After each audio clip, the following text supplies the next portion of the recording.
나경원 자유한국당 원내대표 주말 동안에 있었던 발언, 표현 계속 문제가 되고 있습니다. 지금 뒤끝이 대단합니다. 지금 보시면요. 중앙일보입니다. 나경원 문바 그리고 표현이 원래 여기 있었습니다. 그러나 MBN에서는요. 이 표현을 가능한 쓰지 않기로. 이게 무슨 좋은 표현도 아니고 이건 완전히 비속어이고 어떻게 보면 굉장히 모욕적인 말이거든요. 그래서 저희가 이렇게 지금 지웠습니다. 그러나 이 발언이 지금 논란이 되고 있어요. 발언 3시간 만에 뜻 몰랐다. 사과를 일단 했지만 뭐 여러 가지 비판, 비난은 이어지고 있습니다. 문 대통령 지지자 비하 논란. 여당 몰랐다면 사리분별이 없는 것이다. 이렇게 비판을 하고 있습니다. 관련 기사 하나 더 있습니다. 보시죠. 한국일보입니다. 김정은 대변인 반민특위 이런 얘기 발언 논란이 됐었죠. 이어서 굉장히 극한 비판 그리고 어떻게 보면 상대를 적대시하는 표현입니다. 이거는 어떻게 보면요. 그런 용어를 사용한 거예요. 그래서 나경원 또 설하다 이렇게 돼 있습니다. 대구 집회 연설에서 즉흥적으로 사용했습니다. 원래는 뭐 이런 표현이나 뭐 말이 준비된 건 아니었다 그래요. 여성 혐오 의미 비속어 논란이다. 뒤늦게 사태 파악하고 일단 사과를 했습니다만 유래를 모르고 사용했다. 근데 일각에서는 그럼 도대체 왜 그랬을까? 왜 이런 표현까지 썼을까? 여기 있습니다. 강경 발언 수위 높이려다 무리수를 둔 거 아니냐. 이렇게 설명이 돼 있군요. 자, 그럼 여기서요. 그 문제의 발언 영상으로 확인해 보겠습니다. 그러면서 화냅니다. 좌파라고 하면. 독재라 그러면 더 화냅니다. 촛불 정부인데 왜 독재냐고. 여러분, 자기만 옳다, 남은 틀리다. 이게 바로 독재 아닙니까, 여러분? KBS 기자가 물어봤는데 그 기자 요새 문바 이런 사람들한테 공격당하는 거 아시죠? 아니, 대통령한테 독재 어떻게 생각하냐고 묻지도 못합니까, 여러분? 네, 저 발언이었습니다. 그리고 나선 뭐 여러 가지 비판이 정치권에서 쏟아졌죠. 자, 박원석 전 의원님, 뭐 저 발언에 대해서 더 이상 얘기할 건 없고요. 일단 저희가 좀 분석을 해봐야겠습니다. 저런 발언이 왜 나왔을까요? 정치인이 저렇게 이제 대중 집회 장소 같은데 가면 아무래도 조금 이제 흥분되고 평소보다 강도나 수위가 높은 표현을 쓰는 경우가 많습니다. 그러나 그렇다 하더라도 유래를 몰랐다고 지금 변명을 사과하면서 하는데 설명이 그랬어요. 유래를 모르면 쓰지 말아야죠. 더군다나 나경원 원내대표는 최근에 몇몇 발언들로 인해서 굉장한 무리를 일으켰습니다. 국회에서 교섭단체 대표 연설하다가 김정은 대변인이라고 대통령을 지칭하고 또 반민특위가 국론을 분열시켰다. 이런 역사적 사실과도 다른 그런 발언을 해서 굉장히 이 발언으로 인한 구설에 올라 있는데 아무리 장외 집회라고 하지만 쓸 수 있는 표현이 있고 써서는 안 될 표현이 있는데 저렇게 극우 인터넷 사이트에서 통용되는 이런 여성 혐오적인 비속어를 여성 원내대표가 저렇게 쓴다는 게 도무지 잘 납득이 안 되고요. 결국에 최근에 이제 자유한국당 뭐 지도부를 포함해서 의원들의 이런 발언이나 메시지를 보면 경쟁적으로 수위 높은 발언을 통해서 현 정부를 비판하려는 이런 경향들이 있는데 그게 아무래도 뭐 태극기 부대를 포함한 이런 이 자신들의 극우 지지자들로부터 그로 인해서 찬사를 받으니까 더 찬사를 받기 위한 이런 경쟁을 하다 보니까 저런 무리수가 나오는 게 아닌가 싶고요. 좀 이성적으로 자제를 했으면 좋겠습니다. 유기찬 변호사. 사과를 하면서 그 말의 유래를 몰랐다. 그러니까 이 말이 어떻게 만들어졌고 무슨 뜻을 담긴지 몰랐다는 것 같아요. 유래를 몰랐다는데 어떻게 된 겁니까 이게? 아마 의미와 유래를 몰랐다는 나경원 원내대표의 그 보도자를 통한 해명은 솔직한 말인 것 같고요. 다만 박 의원님 말씀하셨지만 유래와 의미를 몰랐다면 이런 속어와 약어는 쓰지 않는 게 원칙이죠. 쓰지 말아야 되죠. 그래서 그 부분은 뭐 어떤 변명에도 불구하고 분명히 잘못한 것이고 뭐 해명의 여지가 없다고 보고요. 나경원 원내대표뿐만 아니고 모든 정치인들이 조심해야 된다. 또 하나는 이 부분은 보수 진보 진영을 떠나서 이 의미가 주는 이런 여러 가지 그 뉘앙스를 볼 때 절대 뭐 알면서 사용했다고 볼 수 없고요. 다만 그럼에도 불구하고 그런 경위를 보면 이게 속어 약어에 대해서 사회에서 어떻게 받아들여지는지에 대해서 찾아보지 않고 그런 말을 쓴다는 것 자체가 있을 수 없는 일이죠. 당초에 뭐 연설문에는 그런 내용은 없었다고 하는데 그러면은 저 장소에서 왜 저 말을 이렇게 갑자기 툭 던졌을까요? 아마 이제 이렇게 흐름들을 보기 위해서 SNS를 가끔 정치인들이 보시거든요. 그 SNS에서 올라오는 용어들이 이제 음률상 이렇게 연설할 때 음률상 이것이 두자 내지 이렇게 이것들이 표현하기 편해요. 그러다 보니까 그거에 대해서 미처 살펴보지 못하고 아마 따라서 한 것처럼 보이는데 일부 매체에 보면은 모 의원이 썼던 표현을 아마 거기서 얻어서 쓴 것처럼 이렇게 보도가 되기도 하던데 어쨌든 경위 어쨌든 간에 그 부분은 분명히 잘못했죠. 아무튼 그래서 이 부분에 대해서 참 정치권에서 이게 오늘도 이 얘기 참 많이 할 것 같습니다. 조대진 변호사. 네.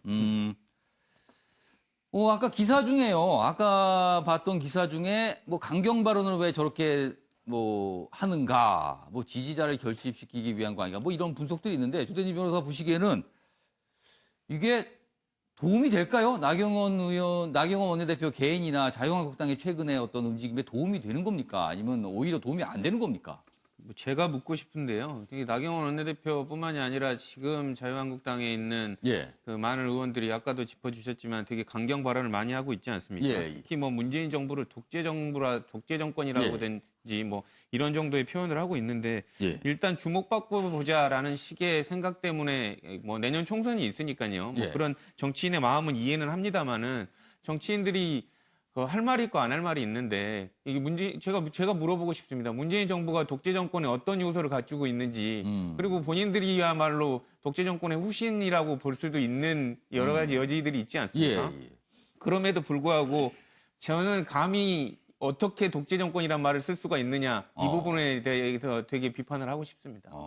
이제 조대진 변호사가 지금 말씀하시면서 약간 뭔가 벌컥하는 느낌을 지금 전달해 주셨어요. 윤기찬 변호사. 제가 한마디만 드리면 이 독재란 말이 과연 이게 굳이 성역화할 필요가 있겠는가. 기존의 독재 형태나 이 모양새는 좀 지금과 다르죠. 독재라는 의미는 뭐냐면 특정 세력이나 특정인이 특별한 견제장치 없이 국정을 좌지우지하는 걸 말합니다. 그것이 선이건 선의가 아니건 간에 결과를 논하는 게 아닙니다. 그러니까 결과가 예를 들어서 목표가 올바르다 하더라도 제도와 절차와 과정을 무시하게 되면 그것도 독재라고 우리가 평가할 수 있는 것이고요. 지금 문재인 대통령께서 하시는 여러 가지 일련의 정책들 추진 과정을 보면 그런 모습들을 저희가 우려된다는 표현을 하는 것이고요. 이렇게 강공을 하는 이유가 뭐냐라고 하시는데 그것은 약효가 없기 때문에 그러는 거예요. 점점 세지는 겁니다. 무슨 말이냐면 야당이 어떤 요구를 하거나 견제 수단을 발휘를 하면 그에 대해서 정부가 그걸 경청을 해주고 뭐 정책 기조가 변하든가 이렇게 해야 되는데 그런 게 없기 때문에 적더 강해지는 거고요. 따라서 왜 이렇게 강해지냐, 지지층 결집이다 이렇게만 꼭 볼 것은 아니다 이렇게 생각합니다. 제가 그러니까 조금만 지금 윤기찬 보완해서 변호사께서는 정부가 뭔가를 밀어붙이고 있다라고 판단을 하시는데 그 부분에 대한 표현이 독재다 이렇게 설명을 하시는 거네요. 알겠습니다. 잠깐만요. 자 그러면은 박원석 전 의원께 잠깐 발언기 드릴게요. 아니 국회에서 법화나 야당의 반대 때문에 통과를 못 시키는 독재가 세상에 어디 있습니까? 오죽하면 국회법에 나와 있는 신속 처리 안건 지정 제도를 활용할 수밖에 없는 이 상황이 저는 지금 모든 걸 대변해 준다고 생각을 해요. 그러니까 지금 자유한국당에서는 우리 마음대로 안 되니까 즉 자유한국당 뜻대로 안 되면은 독재라고 얘기하는 것 같은데 독재는 그런 게 아니죠. 이를테면 독재 치하에서는 표현의 자유도 없고 언론의 자유도 없고 이 사상의 자유도 없습니다. 그런 게 독재인 거예요. 그러니까 과거 자신들의 했던 그런 정치 행위가 독재인데 이제 와가지고 자신들의 뜻대로 자신들의 생각대로 이 정부 여당이 따라주지 않는다고 독재라고 한다는 건 그야말로 야당 독재죠. 알겠습니다. 갑자기 뭐 독재에 대해서 지금 토론이 벌어지고 있는데요. 제가 그 부분 윤기찬 변호사 잠깐 말씀드리겠습니다. 반론하시는 기회 잠깐 드릴게요. 저희가 의미하는 이 독재라는 표현을 쓰게 된 경위는 그 표현에 동의하는지 여부를 떠나서 아까 이제 박 의원님 말씀도 저는 이해를 합니다만은 기존의 독재는 표현의 자유를 억압하는 식의 그러니까 나한테 비판하는 것을 억압하는 식의 이런 반로가 나왔는데 지금의 저희가 표현하는 독재는 국정을 특별한 견제 수단 없이 운영하려는 의지가 있다 이런 취지의 말입니다. 그러면은 표현을 독재라는 표현 말고 좀 다른 걸 썼으면 어떨까 하는 생각도 드는데요. 뭐 일방 그러니까 독주라든가 독선 여러 가지 의미가 있지만 그것은 이제 표현을 선택한 부분이 어떤 뭐 본인의 이제 자유겠죠. 그런데 그것에 대해서 공감하는 부분도 꽤 많단 말입니다. 근데 단어가 주는 어감의 불리함 때문에 그것을 과연 지금 독재가 맞느냐라고 예. 왜 독재라고 표현하는지에 대해서 그 의미를 좀 따져봐야 되지 않겠느냐라는 생각을 합니다. 알겠습니다. 지금 갑자기 이제 독재를 두고 그 표현을 두고 지금 토론이 벌어졌는데 조대진 변호사까지만 짧게 이야기 듣고 저 최영철 편집위원께서 지금 웃으시면서 기다리고 계세요 지금. 자 조대진 변호사 말씀하시죠. 저는 아까 그 뭐 독재의 의미가 지금 뭐 평가될 수도 지금 이렇게 이렇게 표현될 수도 있다라고 얘기를 하는데 독재를 그러니까 물론 독재라는 표현이 국민에게 의해서 나올 수도 있죠. 그리고 정당에 의해서도 나올 수도 있는데 그게 제가 짧게 말씀드리고 싶은 거는 지금 자유한국당이 할 말은 아니라는 얘기죠. 알겠습니다. 제가 하나 이거 분명히 말씀드릴게요. 또 반론하실 게 있습니까? 자유한국당이 제 3당 합당을 통해서 예. 사실 뿌리를 찾자면 그렇게 왔던 부분이고요. 예. 그 3당 중에는 독재 투쟁을 하신 분들이 많습니다. 또 하나는 지금 있는 분들 중에 독재를 했던 국회의원이 있습니까? 자유한국당 구성원들 중에. 예. 그런 식으로 따지면 그 대한민국에서 견제 세력이라고 인정할 수 있는 만한 세력이 없는 거죠. 그건 좀 논리적으로 맞지 않다. 알겠습니다. 갑자기 오늘 독재 토론이 벌어졌어요. 그래서 아무튼 각각 세 분께서 지금 뭐 다양한 의견을 좀 주셨습니다. 자, 최영철 편집위원. 원래 얘기 돌아가 보죠. 나경원 원내대표의 저 표현.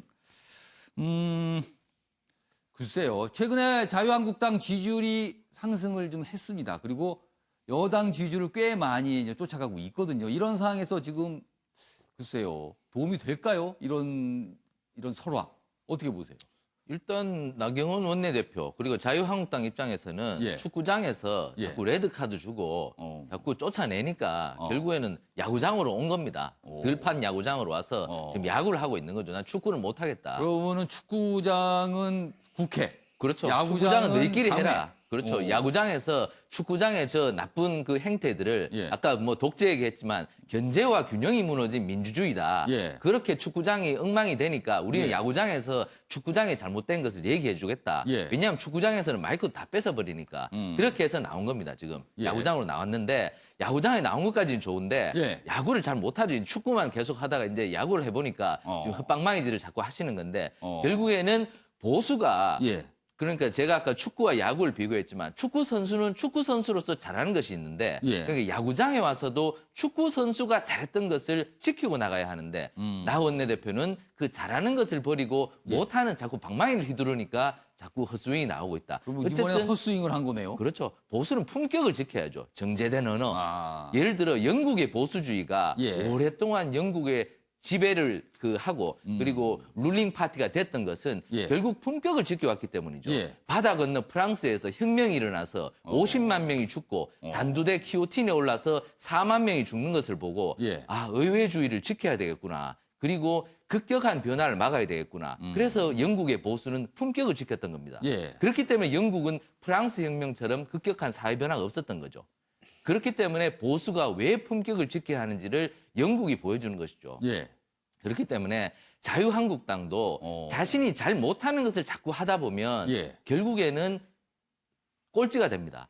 잘하는 것을 지켜나가는 보수의 품격을 지켜나간다면 보수가 다시 제자리를 찾을 수 있는 것이지 예. 자꾸만 보수가 잘 못하는 것을 예. 자꾸 하다 보면 결국에는 수렁으로 빠지고 함정으로 빠진다. 그러니까 나 원내대표가 그리고 황교안 대표도 예. 원고를 보고 얘기해야 됩니다. 예. 자꾸 박수부대에 빠져서 환호부대에 빠져서 거기에 휩쓸려 가면 예.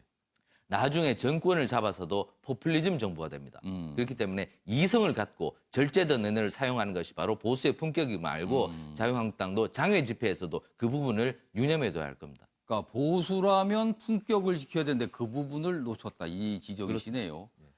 사실은 품격은 어떤 선을 넘지 않는 데서 올 수도 있거든요. 그런데 이번에는 많은 분들이 선을 넘었다 이런 지적을 하고 계신 것 같습니다.